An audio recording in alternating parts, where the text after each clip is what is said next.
Have you ever questioned the historical legitimacy of Christianity, or any religion for that matter? I'm sure many of you here have, especially because we attend a university like Oklahoma Wesleyan. Religion, in and of itself, impacts everybody in some way, shape, or form.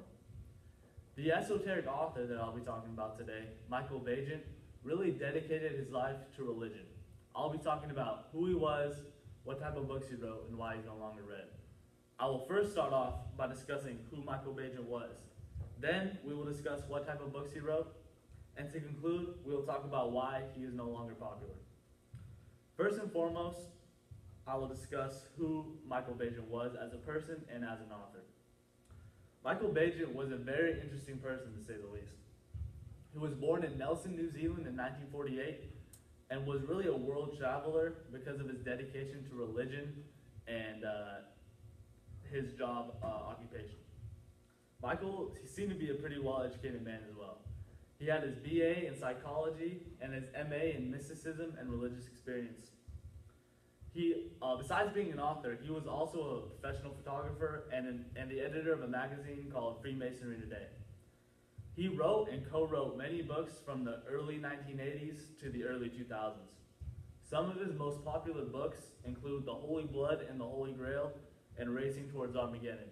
His most recent book is The Dead Sea Scrolls. Who Michael Bajan was can really be seen in the type of books he wrote, which is the next main point I'll be discussing. Michael Bajan wrote many different types of books. His books mainly dealt with alternative history. They really questioned the history of religions such as Christianity and Judaism, as well as many others. In his book, Racing Towards Armageddon, this book really questions Christianity and attacks it in a way. In an article about the book by Enola Perot, it says that Bajan believes that the dissimilar concepts of God are the source of future problems. Another quote from that article says that Bible-dependent Christian fundamentalists claim that their believers will be raptured to meet Jesus in the sky in order to escape Revelation's 7-year tribulation disasters and Armageddon. Bajan rebukes the idea. So you can kind of see from his writings where he really stands when it comes to religion and Christianity. He really doesn't believe in it and he's kind of set out to disprove it. Another alternative history book that he wrote was called The Jesus Papers. This book questioned what happened in the 30 years of Jesus' life that was unaccounted for in the Bible.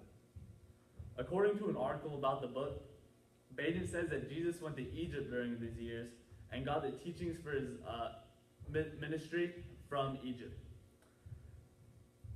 This was an article by Glenda Hawley, and this really just shows that he had different thought processes and ideas about religion, and they were really not mainstream, they were unpopular. The writing of these alternative history books by Bajan essentially led to why he's no longer read today. He is no longer read for a few reasons. The main reason, I believe, is because he became involved in a legal battle over his book, The Holy Blood and the Holy Grail. He sued the Da Vinci Code author because he felt he had stolen and plagiarized some of his ideas and part of his work. This battle didn't end well for him. He ended up losing the battle, and this was kind of a changing of the hands, if you want to say, because the Da Vinci Code became immensely popular while his book kind of declined. So it was really a hard hit for him to take. As well as, along with the legal battle, Bajan died from a brain hemorrhage a couple years after this. So this is kind of self-explanatory because as an author, if you're not alive, you really can't promote your works unless you're a great author, which Bajan wasn't. So this was kind of self-explanatory, really. So as you can see, Michael Bajan was a very interesting author. We've covered many things about the life and writings of Michael Bajan, specifically who he was, what type of books he wrote, and why he's no longer read. I really just want to encourage you guys to go out in life and search for the big questions, search for religion's big questions. I think Michael did a great job at this. He just may have approached it with the wrong set of teachings or mindset. But I think as long as you do this biblically, I think great things can come from